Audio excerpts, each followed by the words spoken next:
Yeah, Real Salt Lake just announcing that they will be playing in a summer friendly against Manchester United. This game really could be in the trenches, especially with Utah's Hunter Dimick, who is second in the nation in sacks. The other matchup to watch for tonight, Rudy Gobert and DeAndre Jordan. The two are the only players ranked in the top 8 in rebounds, blocks, and field goal percentage. Joe Williams is officially out of retirement. Former BYU quarterback Steve Sarkisian will have a chance to win his first national title, and he'll only have coached one game. Head coach Larry Kraskowiak said he believes that Utah can win out and make it to the NCAA tournament. Well, so far they've done just that. What it didn't but maybe should have involved a 24-second violation, a foul call, and a Gobert rebound to win it. You know, in the last couple of years, the Holy War has come down to that last quarter, that last play. So if BYU wants to win, they've got to get the last key play and control the fourth quarter tonight. Gordon Hayward is listed as questionable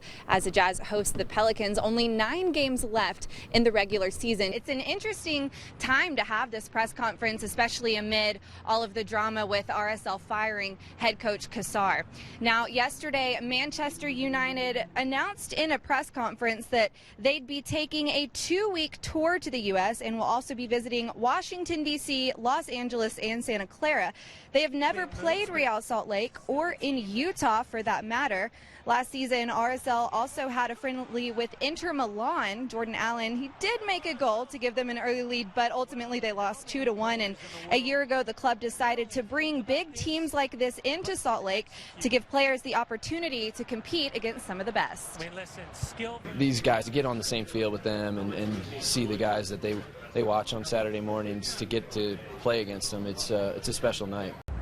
So exciting news for Major League Soccer fans, especially RSL fans, but I will go ahead and say there was no announcement made today on who the new head coach is going to be for RSL. We will have reaction from the players along with interim head coach Daryl Shore coming up later in sports. The Jazz having a busy start to the week. Tonight they host the Suns. Phoenix coming to Salt Lake nursing a 10th straight loss to Golden State.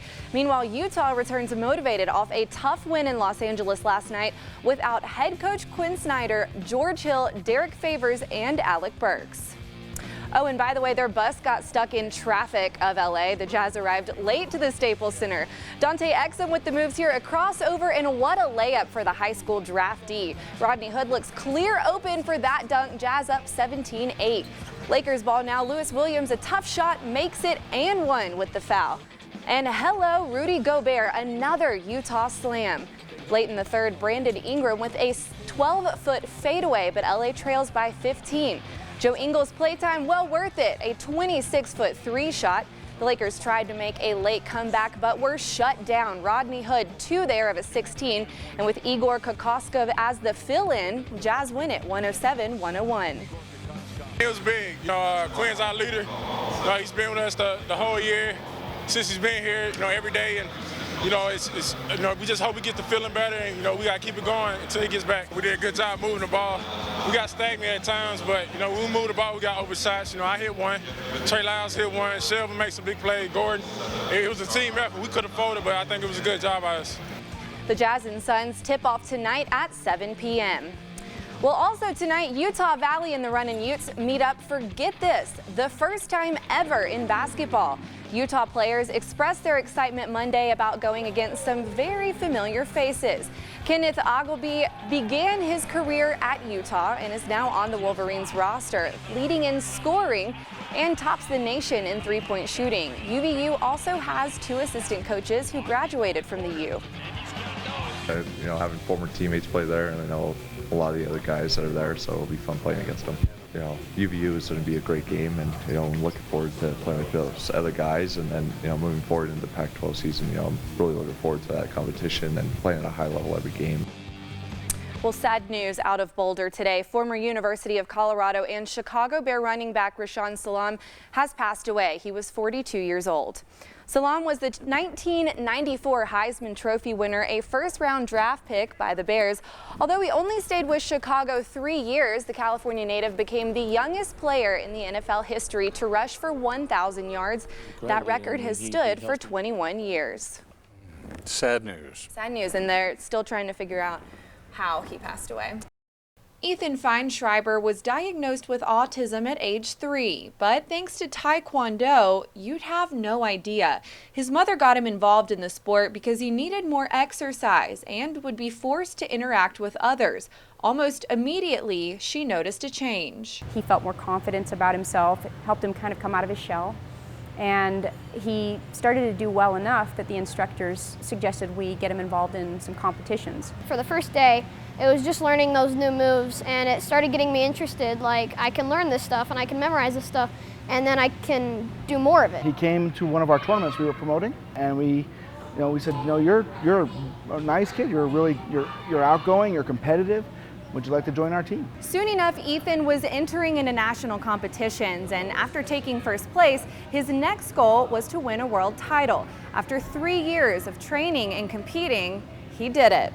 I felt nervous that I wasn't going to win, but I thought I had a chance, and the judges called the number, and everybody around me went insane. He got a score of 999, got a perfect score at Worlds. And these friends of his, they just rushed the ring and they hoisted him up on their shoulders and they hugged him and congratulated him, and it shut the ring down. They couldn't even do anything. But Ethan is not done yet. He plans to continue winning world titles with his next competition this December. The Ute shot under 54% from the free throw line and allowed Oregon State to come within 6 after boasting a 28-point lead. A couple of times in practice, we threw guys on the free throw line. We conditioned yesterday. We divided the team into 2 and did 2 different shooting drills. One team shot 80%, one team shot 65%. The team that shot 65% ran. It's different shooting free throws in practice than shooting them in a game. It's kind of hard to simulate that, but I think there are times in practice where we could take it a little more seriously. 3/4 of our time in practice yesterday was on defense.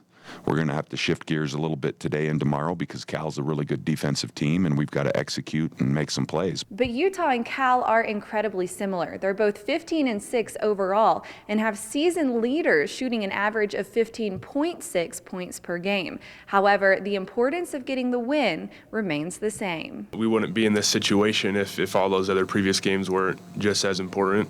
I can't say this one's more important than the other one. They're all important. We need them all, to get to where we want to be. Each opponent is going to present some different issues. They're a big, strong, physical team. They play really hard, and they've always kind of hung their hat on playing defense, and they've got some real talented players. At their last matchup, the Golden Bears fell to Utah in overtime at the 2016 Pac-12 tournament. Tonight is the second meeting between OKC and the Jazz, Utah taking the first one. But since then, Russell Westbrook has recorded 9 triple-doubles, leading the Thunder in all 3 categories. For the Jazz, Rudy Gobert is on top in assists. Here's what Westbrook had to say about containing him. That's funny. The team is playing well. They play especially at home, they play well. They already beat our butts here before, so we got to be ready to come out and play. And, they got a lot of good guys that can do different things on the floor. They have a very, very highly skilled team. They have a great presence with Gobert rolling to the rim. Obviously, Haywood, in pick and roll is really, really good. So you've got to be efficient on your end of the floor, and you got to value possessions, and you got to do a good job with your possessions. Utah playing for a 7th straight win tonight before heading on the road to Denver tomorrow. Tip-off is set for 7 p.m. From Vivint Smart Home Arena, Rebecca Cade, Fox 13 Sports.